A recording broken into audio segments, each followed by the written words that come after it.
या देवी सर्वभूतेषु विद्यारूपेण संस्थिता नमस्तस्यै नमस्तस्यै नमस्तस्यै नमो नमः। पांडुलिपि एवं पुरालिपि अध्ययन विषयक इस कार्यशाला में आप सभी का हम स्वागत करते हैं, अभिनंदन करते हैं। हम पिछली कक्षा में पांडुलिपियों में मिलने वाले कुछ चिन्हों के विषय में चर्चा कर रहे थे, जो कि पांडुलिपियों के संशोधन में प्रयुक्त होते हैं और उन चिन्हों का क्या महत्व है, इस विषय पर हमने चर्चा की। इसी चर्चा को और आगे बढ़ाते हुए हम कुछ और चिन्हों के विषय में आज चर्चा करेंगे। साथ ही कुछ जो संकेताक्षर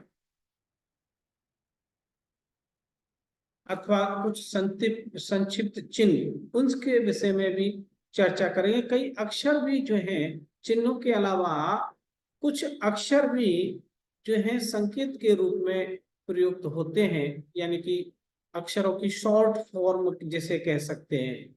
जैसे कि जो है शोधार्थी लिखना हो तो खाली शो लिख करके उसके पीछे बिंदी लगा दी, या जो है विद्यार्थी लिखना हो वो वी लिख करके उसके पीछे बिंदी लगा दी, या फिर पतित पाठ है तो पति लिख करके उसके पीछे बिंदी लगा दी। अर्थात शॉर्ट फॉर्म में चीजों को जो है बताना। ऐसे कुछ संकेताक्षर भी पांडुलिपियों में प्रयुक्त हुए हैं। उन अक्षरों के फुल फॉर्म क्या होते हैं, इसके विषय में चर्चा करेंगे। पिछली कक्षा में कुछ जो है चिन्हों पर चर्चा करना रह गया था, जिसमें जो है छूटे हुए लिप्यांश की पूर्ति के लिए चिन्ह।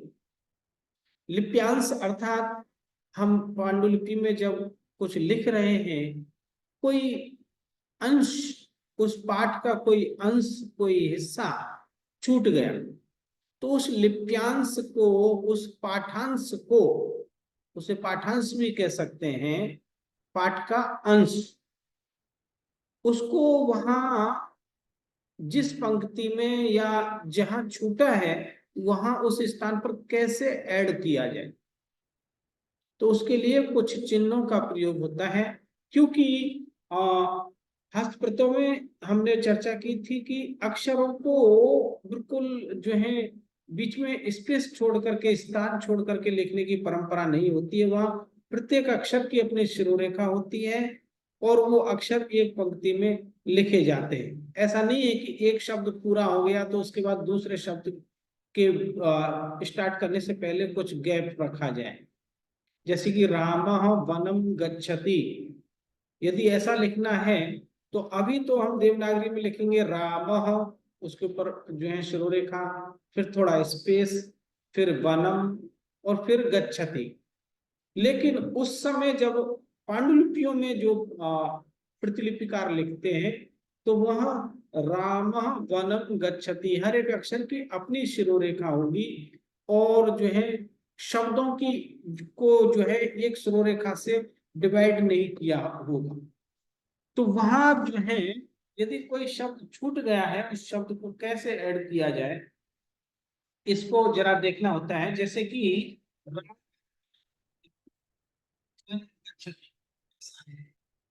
अभी हम देवनागरी में लिखेंगे राम वनम गच्छति, ऐसा पाठ है।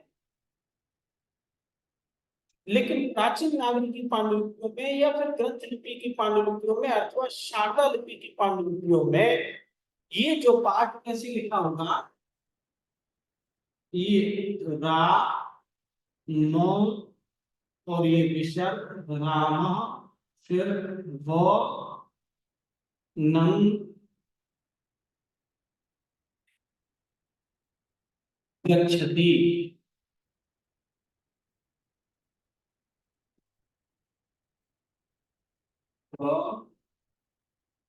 और ये चौ, चहुली, ये छौ में चौ, हाँ, गच्छति।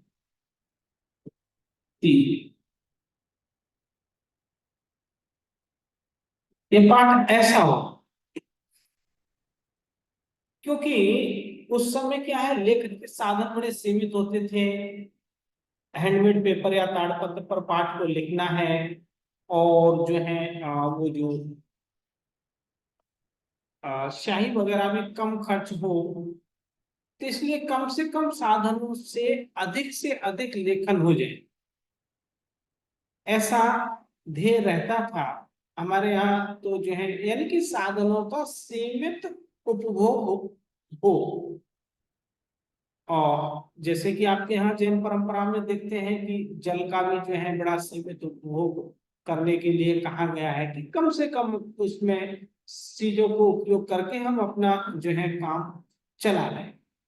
तो इसी प्रकार से पांडुलिपियों में भी कम से कम स्थान में कम से कम साधनों से अधिक पाठ लिखने का ध्येय रहता था। इसलिए इसी प्रकार की लिपि बनाई गई और इसी प्रकार के लेखन के जो है सिद्धांत बनाए गए। तो यहाँ हर एक अक्षर एक आपकी अपनी शुरू रेखा है।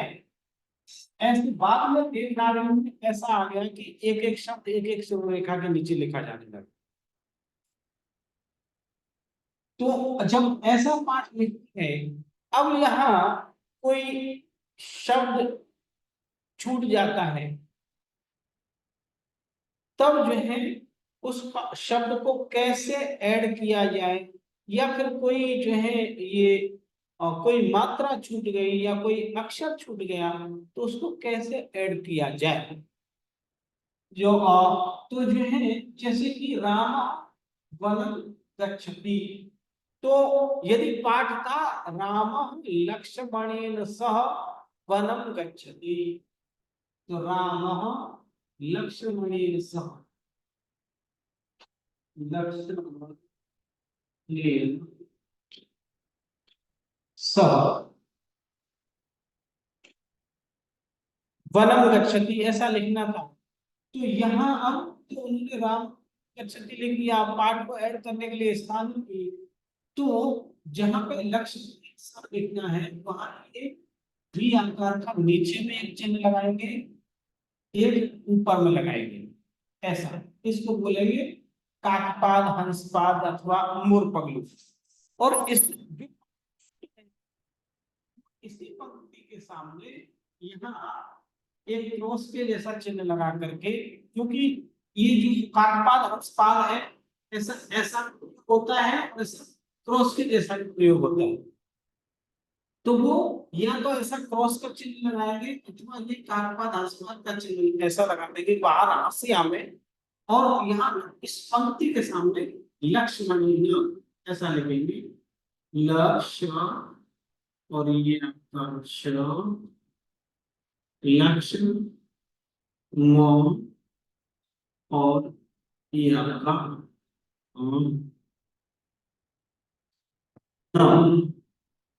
और नो।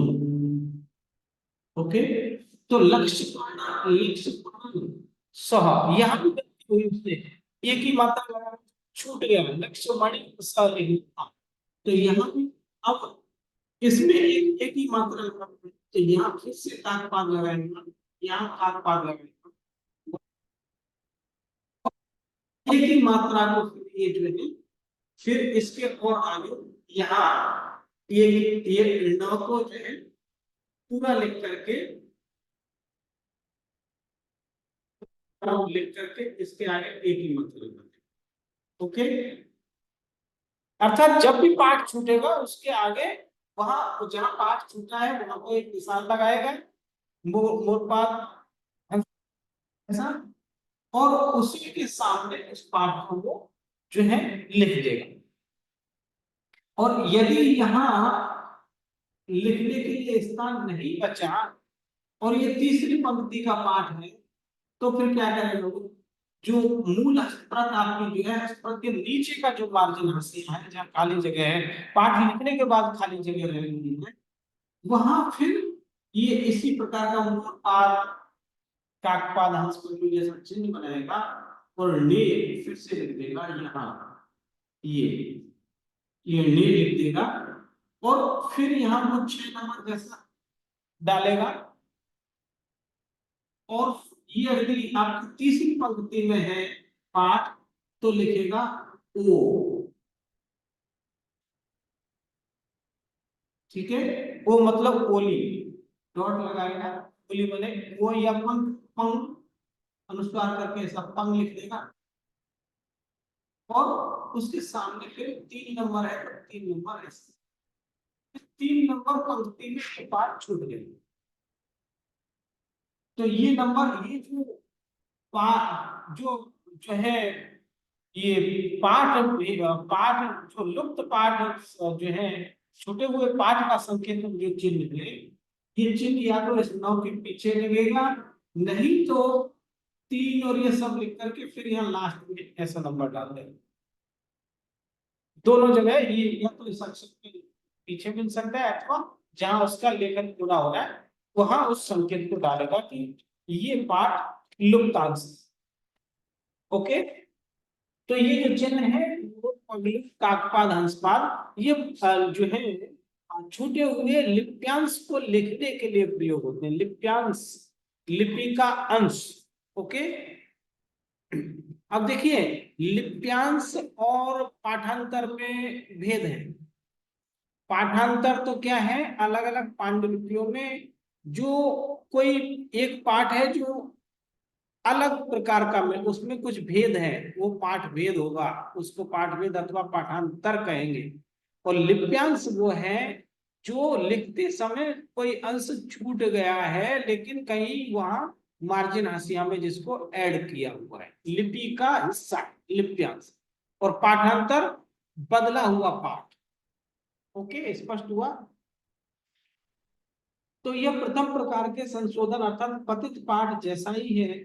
इसे हंसपग यानी कि हंसपाद, मोरपग यानी कि मोरपगला, और काकपाद, काकपद कौवे का पैर, पद माने पैर, तो उसके कौवे के पैर के जैसा चिन्ह और है। जहां लिपिकर्ता से भूलवश कोई पद, शब्दांश या वाक्यांश लिखने से छूट गया है, ऐसे पांडुलिपि एवं शिलालेखों में पतित पाठ के चिन्ह, पतित पाठ मतलब वो पतित माने गिरना, पतति, वृक्षात पत्रम पतति, वृक्ष से पत्ता गिरता है, तो पतित पाठ मतलब गिरा हुआ, छूटा हुआ पाठ। तो ऐसे पाठ शिलालेखों में पतित पाठ के चिन्ह लिखकर छूटा हुआ अंश पंक्ति के ऊपर या हाशिए में लिख दिया जाता है। तो अगर बड़ा पाठ है, एक पूरी पंक्ति छूट गई है, तो वो ऊपर के या नीचे के हाशिए में लिखेगा, और वो निर्णय करेगा ऊपर लिखना है या नीचे लिखना है, इसका निर्णय वो करेगा कि वो पंक्तियों को गिन करके, यदि 10-11 पंक्ति का लेख है, 5वीं पंक्ति में कोई एक पाठ, कोई एक शब्द या 2 शब्द छूट गए हैं, तो वो ऊपर के हाशिए में लिखे, और छठी पंक्ति में से बाद की पंक्तियों में किसी में छूटा है तो नीचे के हाशिए में लिखेगा। अर्थात जो पढ़ने वाला वाचक है उसको जहां से वो पंक्ति नजदीक पड़े, तो उसके हिसाब से वो जो है सुविधा, वाचक की सुविधा को ध्यान में रखते हुए ऐसा करते हैं। कहीं कहीं इन चिन्हों के अलावा जो है ये यानी कि 2 चिन्ह तो ये बताएं, प्लस का चिन्ह और ऐसा, उसके अलावा कहीं कहीं प्लस का चिन्ह भी, प्लस मतलब योजक चिन्ह जोड़ना है, पाठ जोड़ना है, अथवा स्वस्तिक चिन्ह भी बनाए जाते हैं जिन शब्दों का अर्थ प्रतिलिपिकार को स्पष्ट नहीं होता।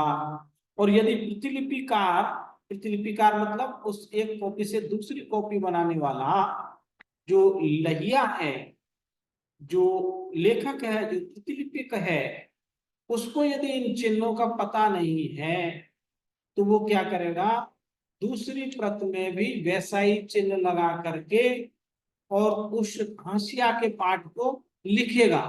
और यदि उसने चिन्ह लगाया और हो सकता है हाशिया के पाठ को लिखना भूल गया, तो वो जो है पाठ फिर लुप्त हो जाएगा, वो पाठ छूट जाएगा और वो पाठ वेद बन जाएगा। वो लुप्तांश जो है बाद में फिर यदि दूसरी कॉपी में लिखना रह गया लिपिकार से तो वह फिर पाठ भेद हो जाएगा, फिर तीसरी कॉपी उसमें से जो करेगा उसके सामने तो वो लुप्तांश रहेगा ही नहीं, तो वो पाठ छूट जाएगा। जिन शब्दों का अर्थ प्रतिलिपिकार को स्पष्ट नहीं होता तब कुंडल ओ का चिन्ह बना दिया जाता है या कुंडल से उस अंश को घेरा लगा दिया जाता है। कई बार प्रतिलिपिकार को भी जो है जिन शब्दों का अर्थ उसको पता नहीं चलता तो वो उन शब्दों को कई बार वो जो है कुंडल आकार का घेरा में भी रख देता है, कुंडल आकार का घेरा जैसा, ऐसा कुंडल जैसा बना दिया, बीच में कोई बात को रख दिया, या फिर एक कुंडल आकार ऐसा ऐसा और ऐसा कुंडल जैसा बना देगा, अर्थात उसको ये पता नहीं चला, जैसा था वैसे उसने लिख तो दिया लेकिन वो कह रहा है कि यादृशम दृष्टम मया तादृशम लिखितम शुद्धम अशुद्धम व मम दोषो ना दीयते, परंतु इसको शंका हुई इसलिए उसने ऐसा कुंडल आकार बना दिया, उस पाठ को कुंडल से घेर दिए।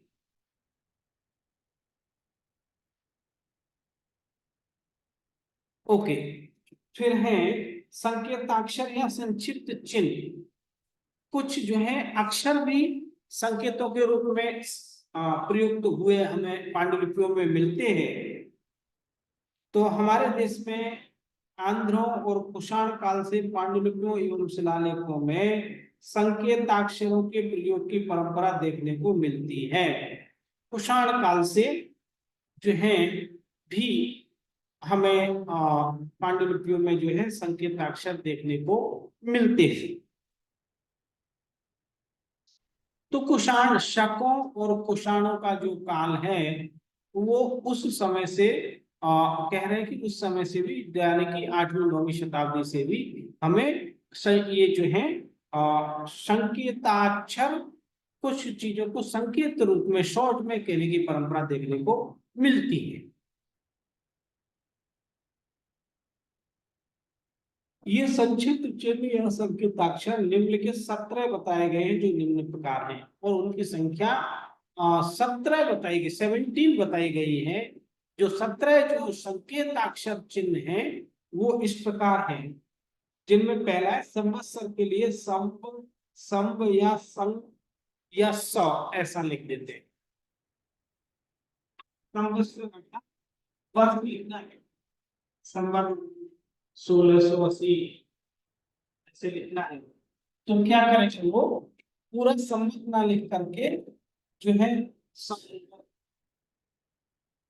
ऐसा लिख दिए, तो आपको इसको संवत पढ़ना है। लिप्यंतर करते समय आप पूरा लिखेंगे। लिप्यंतर मतलब उसका जो है उसको संपादन करने से पहले आपको उसकी लिपि बदलनी पड़ेगी, तब आप पूरा जो है संवत ऐसा लिखेंगे। ओके, और या फिर कई बार इसको और भी शॉर्ट करके ऐसा अनुश्रम करके संभव, इसके पीछे जीरो होगी वो भी यही इसका अर्थ होगा, या फिर और शॉर्ट करके होगी संग ऐसा, और या फिर सौ ऊपर अनुस्वार लगाना भी इनसे भूल जाते हैं। तो संवत के लिए आपको इतने सारे जो है ये संकेताक्षर मिल जाएंगे। और उसी प्रकार से दूसरा है ग्रीष्म। ग्रीष्म अर्थात गर्मी, गर्मी के ग्रीष्म, ग्रीष्म ऋतु, गर्मी की ऋतु में, तो वो ग्रीष्म लिखने के लिए ये जो ग्रीष्म है उसको वह गी ऐसा संयुक्त लिख सकते हैं, या फिर ग्री ऐसा हुआ आपको लिखा हुआ मिल जाएगा, और या फिर कई बार त्रुटिवश ब्रो, ऐसा ऐसा भी लिख देते हैं। तो ये सभी ग्रीष्म के जो है या गिगन, गिगन एक शब्द और है, गी और ग हन, ठीक है। इसने ग्रीष्म ऋतु के लिए के जो है संकेतक चिन्ह हो सकते हैं। उसी प्रकार से हेमंत, हेमंत के लिए हाँ, गीगन का कोई कनेक्शन नहीं लग रहा है, लेकिन वो ग्रीष्म शब्द से ग्रीष्म का वो गीगन कोई कनेक्शन नहीं लग रहा है, कैसे समझ ये संकेत वो कर रहा है ऐसे करके ग्रीष्म कोई ये जो है विद्या और दो महीना, अगर महीना है ग्रीष्म ऋतु, अगर महीना अगर उस ये फाल्गुन, शायद वहां महीने जो है ऋतु दोनों को मिला करके जो है संयोग उल्लेख किया, या फिर गहन गहन ग्रीष्म, अब बहुत ज्यादा गर्मी का समय, ऐसा अर्थ हो सकता है। circular motion they knows that is the जी ठीक है सर। जी, उसी प्रकार से हेमंत है तो हेमंत के लिए ही अभी भी हम लोग कई बार शॉर्ट करके लिखते हैं पांडुलिपि। वो हम लोग जब पीएचडी करते हैं तो पीएचडी में जो है संकेताक्षर सूची दी जाती है बहुत से ग्रंथों का अथवा आचार्यों का, जिनका बार बार नामोल्लेख हो रहा होता है, तो हम एक बार पूरा नाम लिख करके बाद में जो है शॉर्ट में उनका नाम लिख देते हैं। उसी प्रकार से दिवस है, तो दिवस का दी दौर, दौर के पीछे जीरो लिख दिया, दिन या दिवस हो गया। उसी प्रकार से शुक्ल पक्ष है, शुक्ल पक्ष के लिए सिर्फ सु लिख दिया, स और सौ में जो है छोटे की मात्रा। अब देखिए सुदी या फिर सुदी या सुती, तो शुक्ल पक्ष के लिए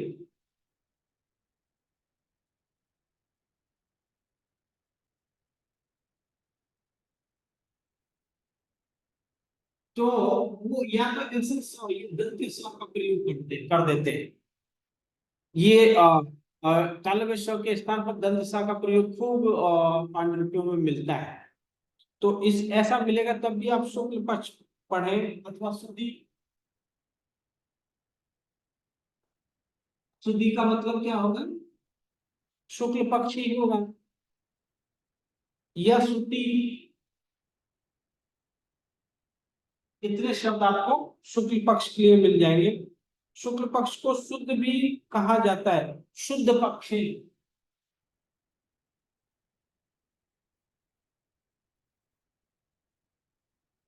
शुक्ल मतलब नहीं शुद्ध होता है, शुक्ल लेस्या, कृष्ण लेस्या, तो कहीं कहीं जो है ये शुद्ध के लिए भी प्रयोग हुआ है शुक्ल, शुक्ल शब्द। और सुदी, सुदी और बदी, कृष्ण पक्ष के लिए कई जगह जो है बदी शब्द का भी प्रयोग मिलता है। द्वितीया के लिए त्रि, द में नीचे व लगाया और छोटी की मात्रा पीछे जीरो लगा दी। उसी प्रकार से सिद्धम, सिद्धम के लिए ओ सी और सी, हाँ ये एक नया है।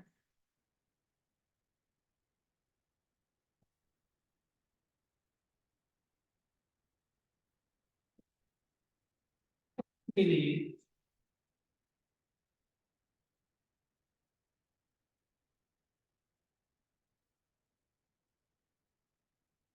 या तो ओ, और ये ओ जो है ना ऐसा होगा, ये वाला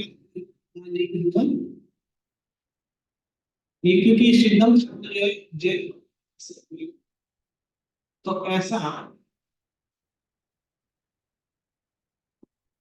ऐसा और ऊपर बिंदी हुई, ओम, इसको ओम भी पढ़ेंगे, सिद्धम भी पढ़ेंगे। ओम नमः सिद्धम, अथवा श्री,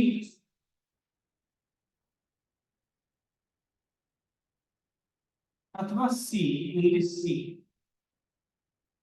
सिद्धम, सिद्धिभ्ये नमः, ओम नमः सिद्धम। और राउत, राउत के लिए सिर्फ रा करके लिख दिया। राउत कोई गोत्र है, रावत, रावत शब्द से शायद राउत आया, तो ओनली रा लिख दिया। जैसे दोषी, दोषी का मैंने एक जो है देखा कि दो लिखा हुआ, दो करके ऐसे जीरो।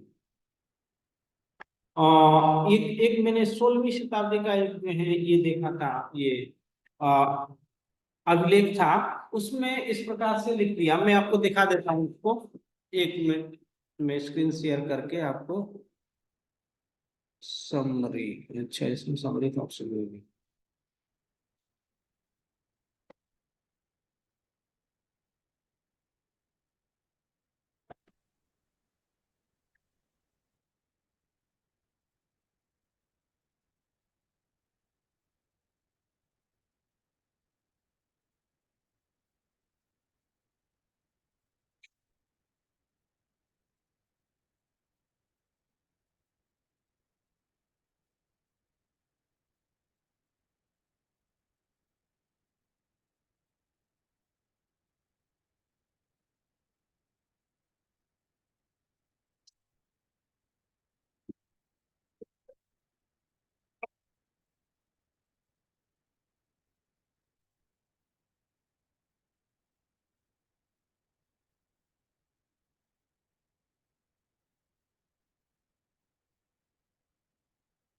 एक मिनट में इसको ड्रॉप डाउन करता हूँ।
मेरा स्क्रीन दिखाई दे रहा है आप लोगों को?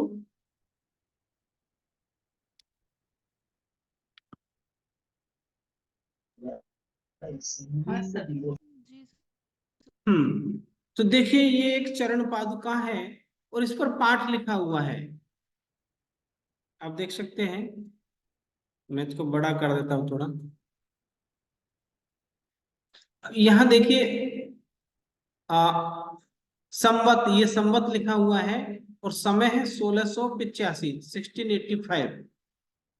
और ये जो है प्रारंभ में ये जो है आदि मंगल सूचक चिन्ह बना हुआ है, यानी कि एक ये ऐसा राज ऐसा बनाया, रा जैसा क्या, ये दो फुल स्टॉप होना, लंबी ऐसी लाइनें होनी चाहिए थी, लेकिन उसी के ऊपर सिरो रेखा बना करके ये दोनों काम किया, और ये दो जैसा बनाया, और ये लंबी जीरो। तो 16वीं शताब्दी तक जीरो का आकार ऐसा था, ऐसा गोल नहीं था बल्कि ऐसा चौकोर था। तो ये यहां तक हो गया मंगल सूचक चिन्ह। और यहां देखिए ये दो, दो के ऊपर ये ओ की मात्रा और पीछे जीरो। ओके, तो अर्थात ये दो सी शब्द को बता रहा है। यहां देखिए कई जगह है, यहां भी दो, यहां फिर दोबारा से दो, जीरो।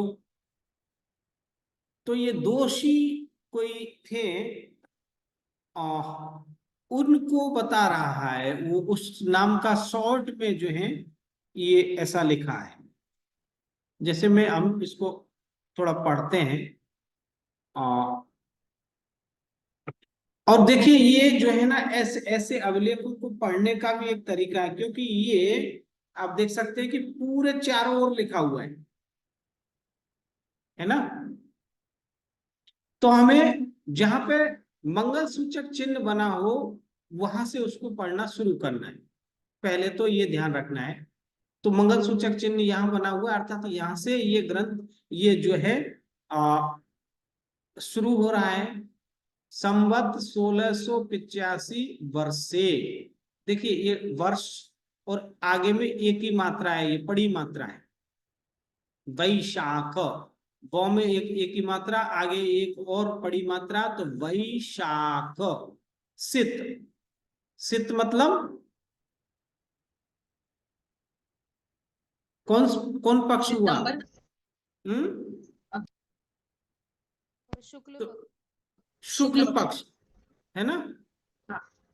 शुक्ल पक्ष। और उसके बाद ये 12 नंबर है, अर्थात दिने, 12 दिने। इसका क्या मतलब हुआ?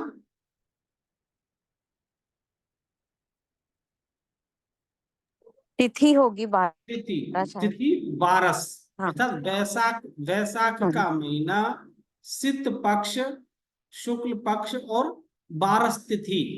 उसके बाद है शुक्रे, शुक्रे अर्थात शुक्रवार। ओके, शुक्र, शुक्रवार, शुक्रवासर, शुक्रवासर है। अच्छा ऐसा है, शुक्रवार और ये स और र, शुक्रवासर है। अब देखिए इसका पाठ कैसे चलेगा, इसका पाठ चलेगा पूरा ऐसे गोल घूमेगा। पहली लाइन ऊपर की ये यहां से यहां और यहां पे जाएगी, फिर यहां से ऐसे चलेगी ये लाइन ऐसा, तब जाकर के इसकी जो है एक लाइन, और फिर ऐसा, नहीं हाँ, ये पहली लाइन यहां से पूरी हुई, फिर ये दूसरी लाइन, दूसरी लाइन फिर ऐसे आएगी, ऐसे ऐसे, ऐसा दूसरी लाइन, और ये इसकी दूसरी लाइन, इसका मतलब वो उसकी पहली लाइन ऊपर वाली। इस प्रकार से चलेगा ये। तो हम इसको पढ़ लेते हैं एक बार।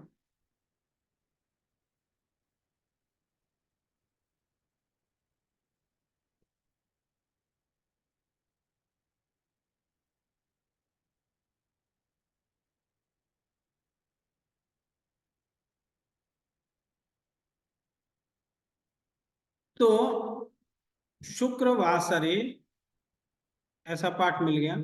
मैं इसको रोटेट कर देता हूं, और रोटेट कर लेते हैं।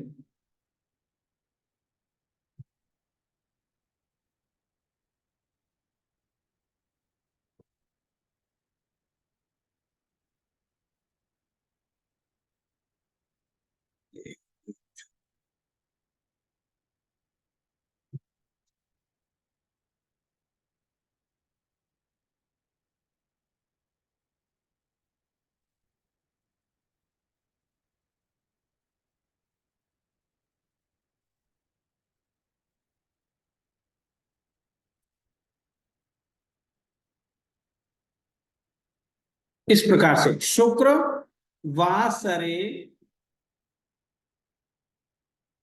ठीक है, श्री अहमदाबाद, अहमदाबाद। अहमदाबाद पहले कैसे लिखा है, क्योंकि अहमद शाह ने बसाया, तो अहमदाबाद। तो अहमदाबाद का उस समय अहमदाबाद ऐसा उल्लेख था, नगर, अहमदाबाद नगर, नगर वासव्य, अर्थात अहमदाबाद नगर वासी श्रीमाली, श्रीमाली ज्ञातीय, यहाँ आगे घूम के, अर्थात श्रीमाली जातीय, तो श्रीमाली जाति का नाम उल्लेख हुआ। एक मिनट, फिर रोटेट, ये श्रीमाली ज्ञातीय और वृद्ध शाखीय, शाखा कौन सी हो गई, वृद्ध शाखा, श्रीमाली जाति से हैं, वृद्ध शाखीय हैं, उसके बाद 2 0 अर्थात दोषी। मुझे लग रहा है ये 2 का मतलब यहाँ दोषी होगा, हमने दोषी पढ़ा, दोषी, दोषी पनिया सुत, पनिया सुत, कोई पनिया के पुत्र, दोषी, फिर से दोषी आया 2 0, हीर जी, ओके।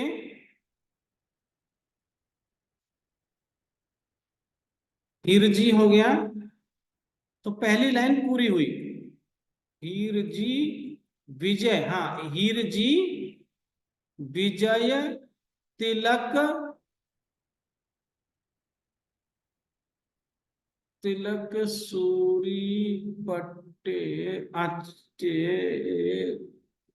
हाँ, हीर जी के बाद सीधा यहाँ आइए, नीचे वाली लाइन को छोड़ दीजिए, हीर जी 2, दोषी मनिया, दोषी, मैं इसको और रोटेट कर दूं,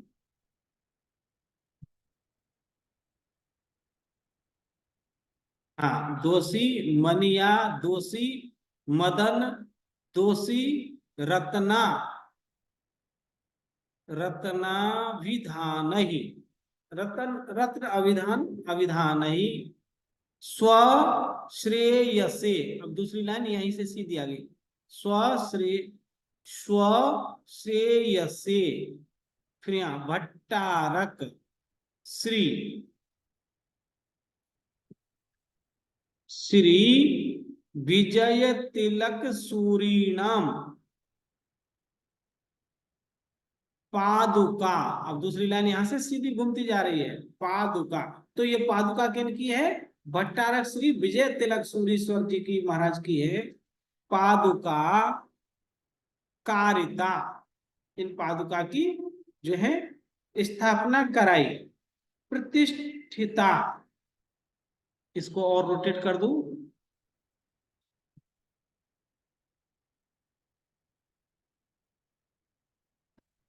तो यहां से ये हो गया सूरीनाम पादुका उसका कारिता, जर्जर निकाल कौन सा है, तानसेन का। जी, तो पादुका कारिते प्रतिष्ठिते च श्री तपगच्छे भट्टारक श्री, और तपगच्छ के भट्टारक श्री ने इसकी प्रतिष्ठा कराई, अब उनका नाम उल्लेख यहाँ होगा, तो मैं इसको एक बार और रोटेट कर देता हूं,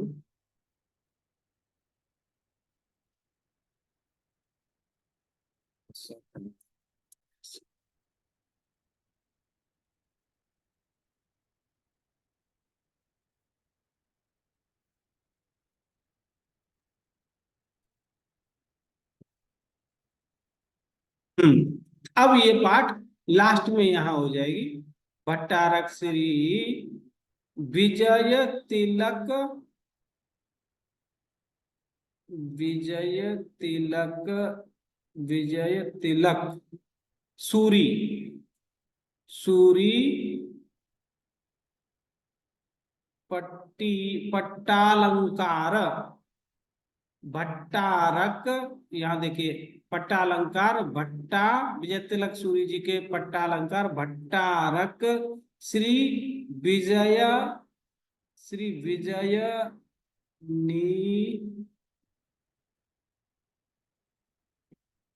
भट्टारक श्री विजय नेह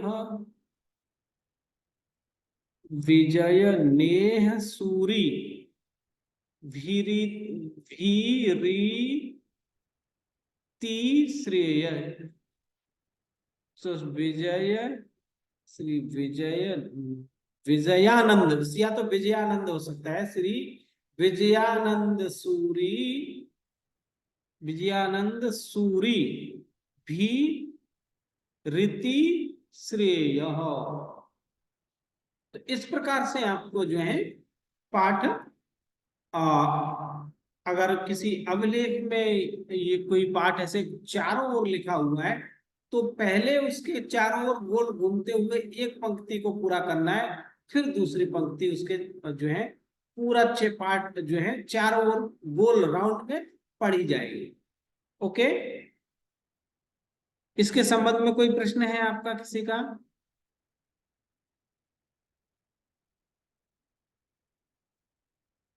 तो कहने का मेरा मतलब ये था कि संक्षेप में जैसे 2 करके उसके कोई शब्द, कोई अक्षर या कोई शब्द बार बार प्रयुक्त हो रहा है तो उसको एक जो है खाली उसका शॉर्ट लिख करके प्रारंभ का एक अक्षर लिख करके पीछे 0 लगा दी।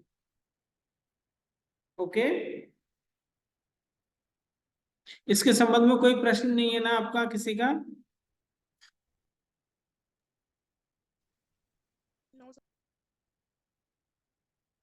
तो मैं शेयरिंग को स्टॉप करता हूं। ओके, तो इस प्रकार से भी ये संक्षेप में जो है लेखन का हमें विधान मिलता है। फिर है बहुल पक्ष दिन, बहुल पक्ष दिन के लिए खाली ब या 0 और दी ऐसा लिख सकते हैं, या द्वितीया के लिए द्वि, सिद्धम के लिए ओ, राउत कोई है तो कोई राउत जाती है रावत, उनका रा कर दिया, अर्थात वो उस समय जो है प्रसिद्ध होगा, उस जाति के, उस गोत्र के बहुत लोग होते होंगे, इसलिए संक्षेप में लिख देने से भी लोग समझ जाएंगे। बाद में हो सकता है बाद के 100-200 साल बाद यदि वो उस परंपरा के, उस जाति के लोग ज्यादा वैसा जाहो जलाली उनकी नहीं है, वैसे नहीं रहे, कम हो गए, तो हो सकता है बाद के लोगों को उसको पहचानने में दिक्कत हो। दूतक संदेश वाहक, जैसे कोई दूत है तो दो में बड़े की मात्रा पीछे 0 लगा दें, दूतक। या फिर गाथा, गाथा में जो है सिर्फ ये गा बन करके ये गा और जीरो, तो इसको गाथा बोलेंगे, अर्थात ये प्राकृत के पांडुलिपियों में मिलेगा। गाथा कुल इसमें कितने गाथा है ग्रंथ निर्धारित करने के लिए।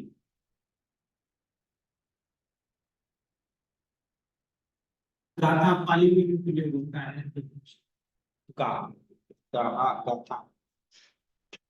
श्लोक, श्लोक लिखने के लिए ओनली श्लो लिख दिया, श और ल की मात्रा ऐसा, श ल पढ़ेंगे श्लोक, श्लोक।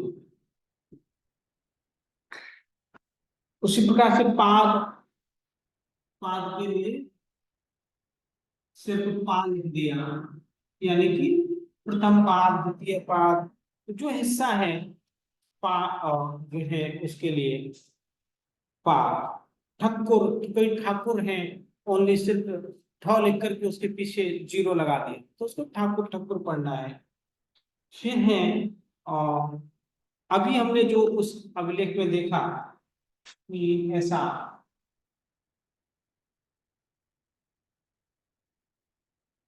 और उसके बाद फिर ये जैसा 0 जैसा ऐसा। ओके, तो ये आदि मंगल सूचक चिन्ह है। अर्थ इसी से पता चलेगा कि लेख यहाँ से शुरू हो रहा है, ये लेख के प्रारंभ में है। और इसका, इस चिन्ह का विद्वान कहते हैं कि ये चिन्ह जो है आपके बल्लभी वाचना से है।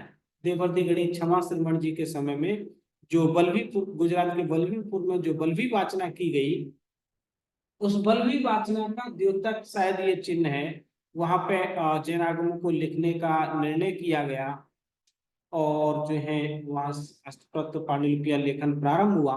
शायद उसी समय का ये द्योतक है ये, वो इस चिन्ह की का जो निर्माण शायद उसी समय बल्लभी वाचना में हुआ।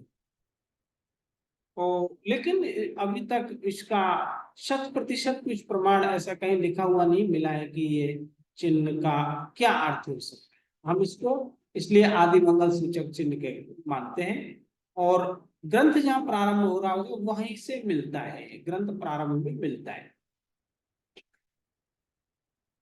ओंकार है, ओंकार का चिन्ह है, या ओम ओ लिख करके उसके ऊपर बिंदी कर दिया ओम, अथवा जो ये छ जैसा चिन्ह मिलता है, ये चिन्ह में बता चुका हूँ ऐसा दोष्टि है, इसके बीच में ये ओंकार लिपि का छ दोष्टि है। ये जो है अंतिम मंगल के रूप में, या तो कोई गाथा खत्म हो रही है यानी अंत में मिलता है, गाथा के अंत में मिल सकता है, अथवा कोई चैप्टर, एक चैप्टर पूरा हो रहा है उस चैप्टर के अंत में मिल सकता है, अथवा आपका कोई पूरा अध्याय समाप्त हो रहा है या कोई प्रकरण समाप्त हो रहा है, तो वहां पे ये चिन्ह प्रयोग हुआ मिलता है। इसके अलावा कोई चिन्ह और मिलता है ये नौ जैसे, ये वाली,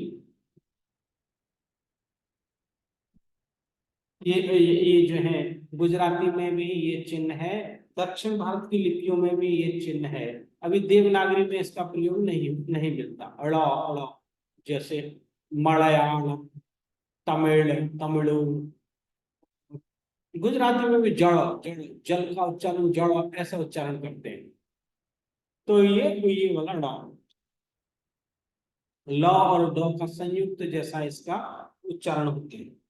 इन चिन्हों का प्रयोग ग्रंथ की समाप्ति पर किया जाता है। तो ये चिन्ह आपको मिलेंगे लास्ट वाले ग्रंथ की समाप्ति में मिलेंगे। उसके अलावा कभी कभी पाठ के अंत में कुंभ या मंगल वस्तु के निम्न चिन्ह देखने को मिलते हैं।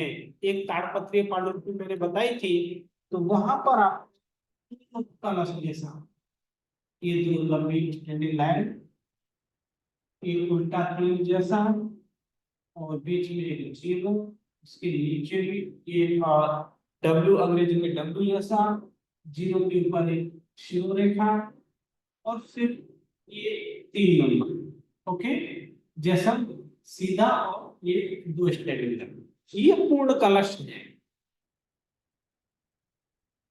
इस प्रकार का भी आपको मिलेगा। अथवा कहीं कहीं पे आपको ये ऐसा, ये ऐसा, इसके पीछे जीरो एस का नाम से, ठीक है। और कहीं पर ये चांद जैसा चिन्ह भी मिलता है, चांद, एक चंद्र जैसा होता है ये, और उसके नीचे भी ये ऐसा बना, और इसके यहाँ 2 स्टेटलिंग है। तो ये भी अंतिम मंगल सूचक चिन्ह है। किन्हीं हस्तलिखित पोथियों में अध्ययन, उद्देश्य, श्रुत, स्कंद, सर्ग, उच्छ्वास, परिच्छेद, लंबक एवं कांड की समाप्ति पर विभिन्न प्रकार के चिन्ह बनाने की परंपरा मिलती है। कहीं कहीं किसी किसी पांडुलिपि में तो जो है जब वो ग्रंथ पूरा हो रहा है, खत्म हो रहा है, वहां पे बनाया जाएगा ये चिन्ह। और कहीं कहीं कुछ पांडुलिपियों में ये चिन्ह जो है हर एक अध्याय खत्म की समाप्ति पर ही जो है बना हुआ मिल जाता है, अथवा कोई गाथा के खत्म होने पर।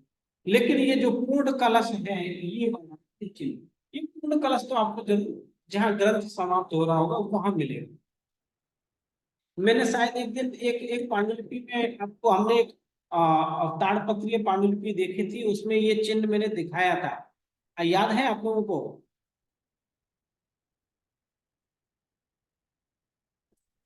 मैं फिर से शेयर करके बता देता हूँ।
क्या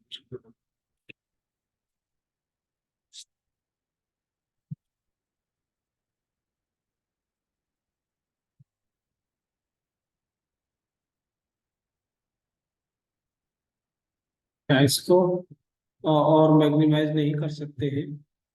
मैं फिर से कोशिश करता हूँ स्क्रीन शेयर करने के लिए।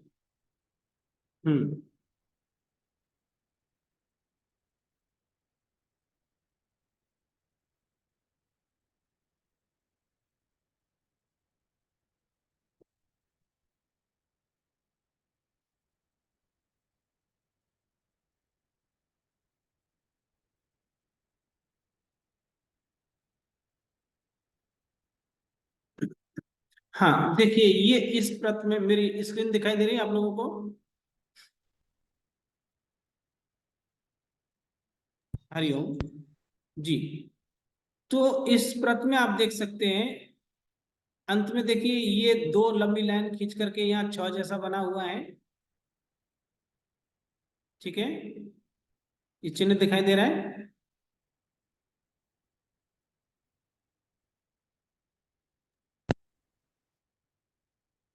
हाँ या फिर जी, या फिर ये पूर्ण कलश, ये देखिए ये उल्टा 3, ये 0 जैसा बनाया, उसके ऊपर शिरो रेखा जैसा खींचा, फिर नीचे एक 3 जैसा बनाया, डब्लू जैसा, और फिर सीधा 3 बनाया।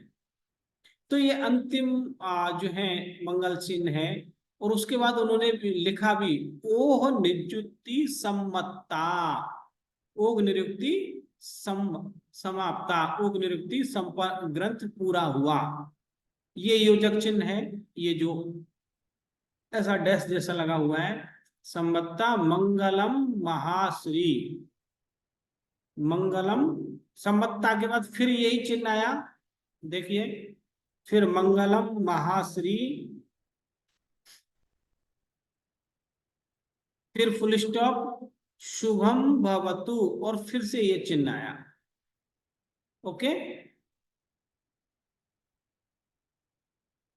और उसी प्रकार से इस दूसरे प्रत में भी आप देख सकते हैं, यहां पे ये चिन्ह प्रयोग हुआ, ये रहा, उल्टा 3, सीधा 3, 0, ऊपर शुरू रेखा जैसा और नीचे डब्ल्यू जैसा।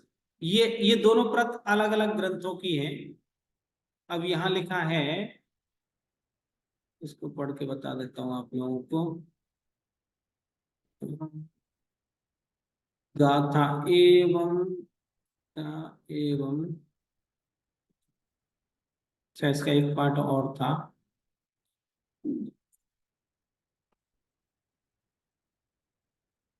देव सूरी उद्धरियाता जयव जैना जैन दिनचर्या, या छाया समाप्ति सूचक चिन्ह, गाथा एवं विरचिता यति दिनचर्या समाप्ता, यति दिनचर्या नामक ग्रंथ सब पूरा हुआ।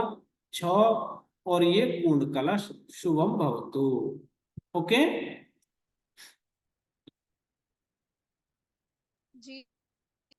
तो इस प्रकार से आपको जो है पांडुलिपियों में ये चिन्ह मिल जाते हैं। फिर क्या चिन्ह है? तो इस प्रकार अंक मोह, अंक, हाँ अंक को भी देख लेते हैं। शील, कहीं कहीं जो है ग्रंथों में कुछ शील लगी होती है। तो पांडुलिपियों के अतिरिक्त दान पत्रों, शिलालेखों को प्रामाणिक बनाने हेतु अंक, मोहर, सील लगाने की परंपरा है। दान पत्र अर्थात शिलालेखों आदि को प्रामाणिक बताने के लिए उस पर वो राजा की अथवा वो जो है अमात्य की सिक्का मोहर लगाने की भी परंपरा मिलती है। अंक मोहर। फिर है लेखक द्वारा अंक लेखन शब्दों में भी, और लेखक द्वारा कई बार अंक लेखन शब्दों में भी होता है, अर्थात संख्या का वो जो है शब्दों में भी लेखन करते हैं। अब आप यहाँ देख सकते हैं इस प्रत में जो पेज नंबर है, यहाँ देखिए नीचे संख्या है और ऊपर में कुछ आकृति बनाई है, वो फिर भी ठीक है। यहाँ देखिए 100 के नीचे र जैसा लगाया, श्र, फिर व और श्री, अर्थात ये पेज नंबर है। तो इस प्रकार से भी पेज नंबर जो है पांडुलिपियों में हमको अक्षरों में लिखे हुए मिलते हैं। तो इसको अंक लेखन बोलते हैं, शब्दों में भी और अक्षरों में भी। तो प्राय पांडुलिपि के लेखक पुस्तिका में समय सूचक शब्द जो है ओके, तो आपको ये मैं बता दिया कि इस प्रकार से भी अक्षरों में भी जो है अंक को दर्शाया जाता है, लिखा हुआ हमको पांडुलिपियों में मिलता है। फिर है लेखक द्वारा अंक लेखन शब्दों में। शब्दों में कैसे करेंगे कि प्राय पांडुलिपि के लेखक पुस्तिका में समय सूचक शब्द लिखते रहते हैं। पुस्तिका आप जान गए, पुस्तिका पांडुलिपि में कहाँ मिलेगी?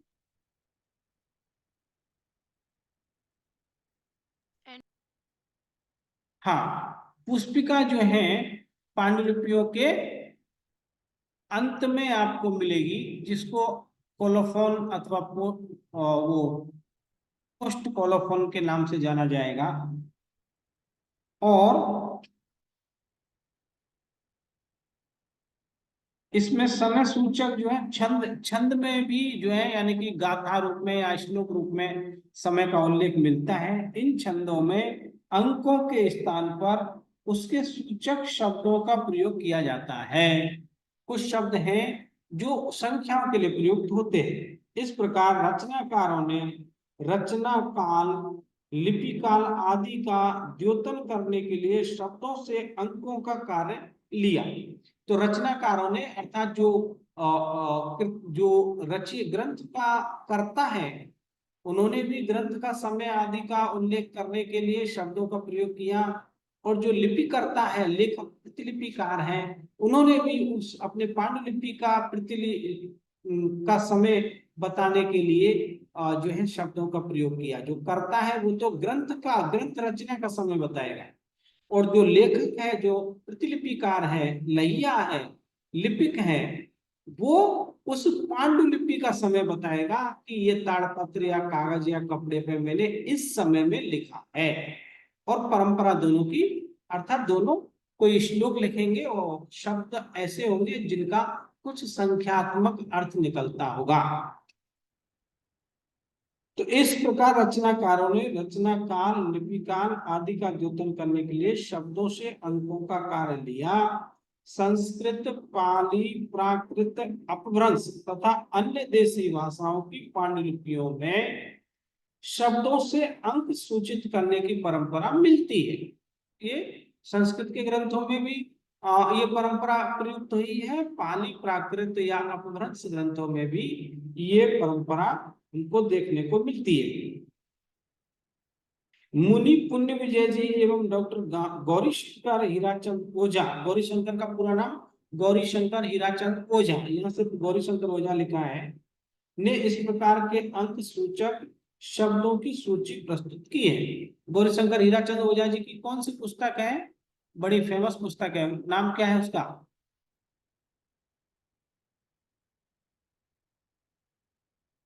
याद है?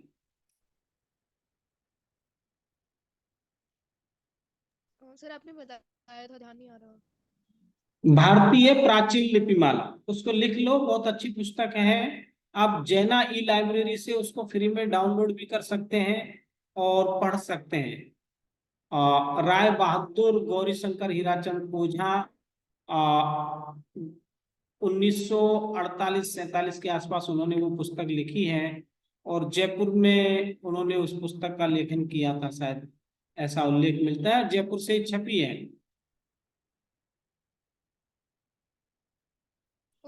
उनको राय बहादुर की जो है ये उपाधि दी गई थी। उसी प्रकार से मुनि श्री पुण्य विजय जी की पुस्तक का नाम क्या है?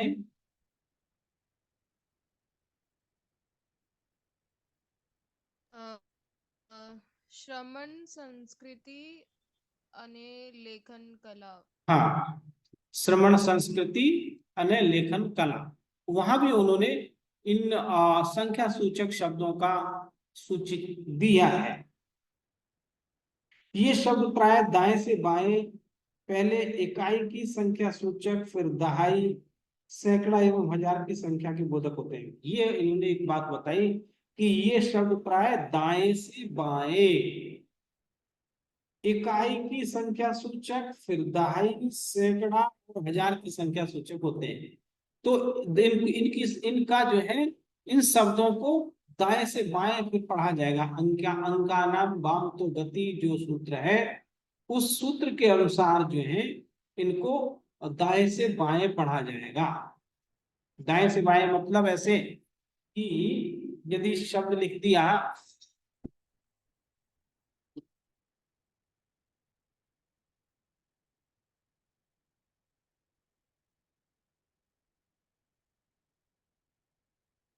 शब्द है चंद,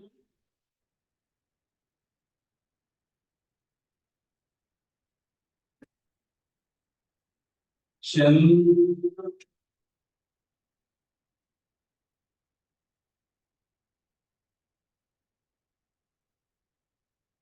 वेद, चंद्र, वेद और वसु, वसु चंद्र, वेद, नेत्र, एक चंद्र नेत्र हो गया, और नेत्राश्व वर्षी, ऐसा उन्होंने लिख दिया। चंद्र, वेद, नेत्राश्व वर्षे, शुक्ल पक्षे, वर्षे फिर मास लिखेंगे, वर्षे अश्विन मासे, वर्षे अश्विन मासे,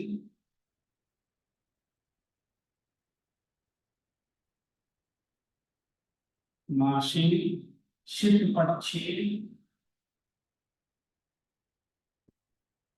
शीत पक्षे, ओके। और 3 नंबर तिथौ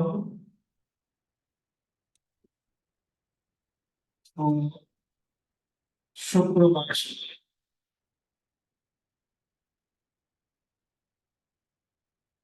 और फिर जो है जैसे स्थान लिख दिया, जैसे कि जैसलमेर लिख दिया, तो जैसलमेर का जैसलमेर मेरी दुर्गे लिखता, लिखता मैं, या फिर लिखता मया, या फिर लिखता है तो लिखता, और यहाँ लिख देगा जो भी उनका नाम, जैसे कि दिनेश, दिनेश,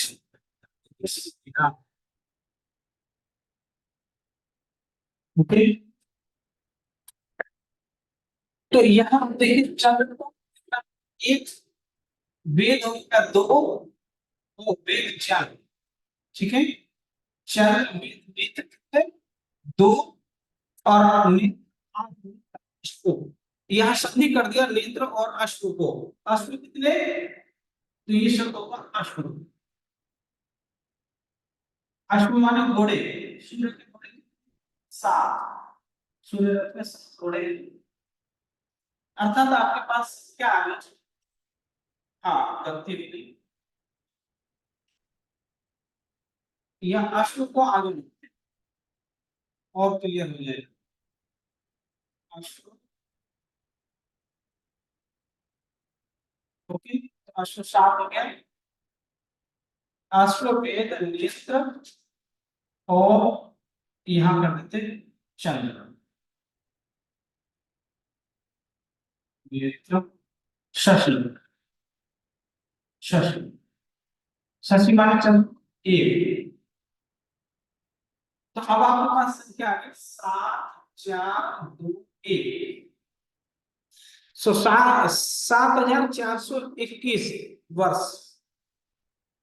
तो 7421 वर्ष कौन सा,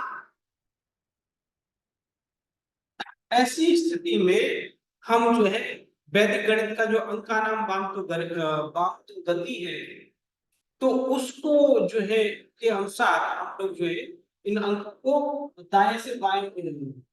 पहले आ जाएगा 1, फिर आ जाएगा 2, फिर आ जाएगा 4, फिर आ जाएगा। ये हो गया आपका विक्रम 1247। 1247 आश्विन मास, शुक्ल पक्ष, शुक्ल पक्ष, तृतीया तिथि, शुक्रवार, जैसलमेर दुर्ग, जैसलमेर दुर्ग अर्थात जैसलमेर के दुर्ग में, किले में, और लिखितम दिनेश मुनिना, दिनेश नाम के कोई मुनि है, उन्होंने इसको लिखा। ओके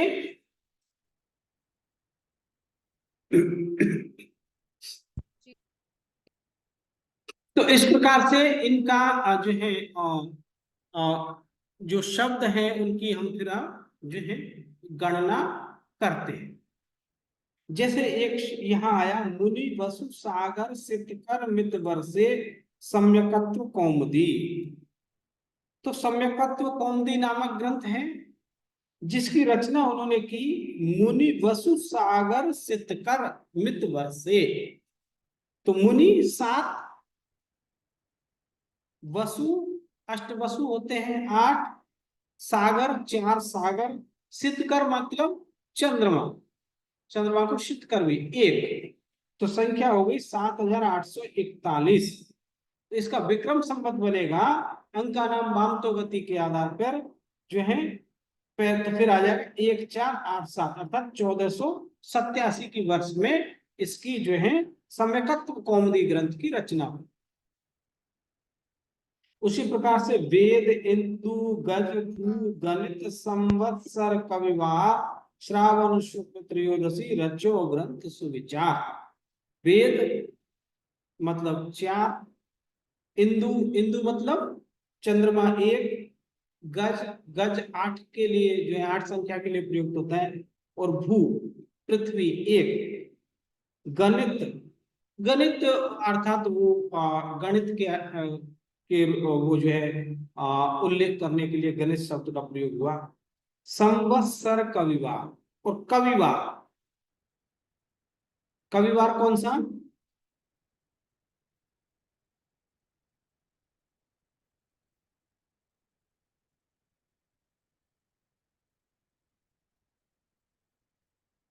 कविवार थोड़ा देखना पड़ेगा।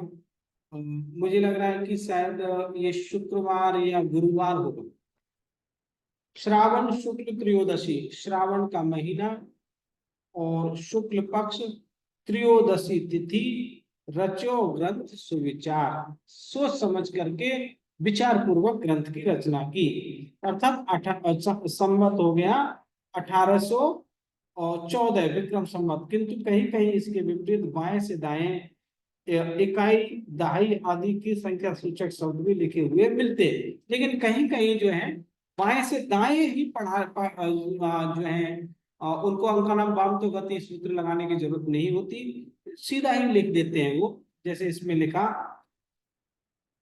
चंद्र नाग वसु पंच गिनी संवत माधव मास शुक्ल सु तृतीया जीव जुत तादिन ग्रंथ प्रकाश।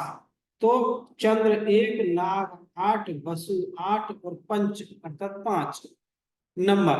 अब यदि इसकी उनका नाम वाम तो गति करेंगे तो 5, 8, 8, 1 होगा अर्थात 5881 होगा, और अभी तो 5881 है ही नहीं। तो ऐसी स्थिति में हम लोग उसको 1885 अर्थात जहां से शुरू हो रहा है वहां से उसको गिनती बैठाएंगे। कहीं कहीं दो शब्दों का अंक युग्म बनाकर भी समय की सूचना दी गई होती है, अर्थात 2 शब्दों का अंक युग्म बना करके, जैसे 16 है तो उन दोनों का एक अंक युग्म, जैसे कि 13, तो 13 अर्थात 13 नंबर। शुक्ला पौष, तो यहाँ लिखा 13 शुक्ला पौष गुरु कविन कियो निर्धार षट शशि रस समझ के। तो सुरता सोच विचार अर्थात विक्रम संवत ये 1961। तो 61 को तो 6 ही एक ऐसा किया, लेकिन शशि और रस को जो है उन्होंने एक 19 के लिए प्रयोग किया। और यहाँ अंक सूचक शब्दों की पूरी सूची दी हुई है कि किस शब्द से कौन सी संख्या का उल्लेख होता है।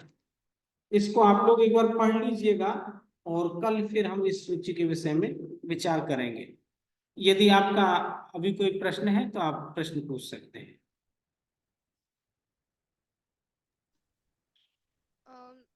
सर जैसे हमने मुनि का बोला कि उसका 7 होगा, और नाग का बोला उसका 8 होगा, गज का बोला उसका 8 होगा। तो सर इसके थोड़े से लॉजिक अगर हम लोग अगर किसी के हैं, किसी शब्द के कोई मतलब लॉजिक है, अगर हमें पता रहेंगे तो हमें उसको याद करने में आसानी होगी। हाँ हाँ हाँ, मतलब अगर हम मुनि का 7 जी जी है। मैं बताऊंगा। जैसे अग्नि है या फिर बाण है, तो कामदेव के 5 बाण होते हैं। और अग्नियां हैं, अग्नि 5 तरह की अग्नि बताई गई हैं। सब इन सब के शब्दों के लॉजिक हैं। तो मैं जो है कोशिश करूंगा आप लोगों को, और जितने मुझे मिलेंगे वो मैं आप लोगों को अगली क्लास में बताऊंगा। जैसे वेद आ गया तो 4 वेद हैं। अक्षी आ गया, नेत्र आ गया, 2 नेत्र हैं। कर्ण शब्द आ गया, अंगुल आ गया। तो अंगुल में फिर जो है 20 भी आता है, या फिर एक हाथ की 5 अंगुलें भी आती हैं। तो वो प्रसंग के अनुसार उसका जो है संख्या निर्धारण बहुत किया जाता है। ठीक है, इन चीजों को मैं कल आप लोगों को बताऊंगा। ओके ओके, धन्यवाद। जी, धन्यवाद। आज इतना रखते हैं। आप सभी का बहुत बहुत धन्यवाद। Okay, thank you sir. Thank you. तो ये मीटिंग को बंद कर दो ना। सर पहले रिकॉर्डिंग स्टॉप करने के लिए। हाँ।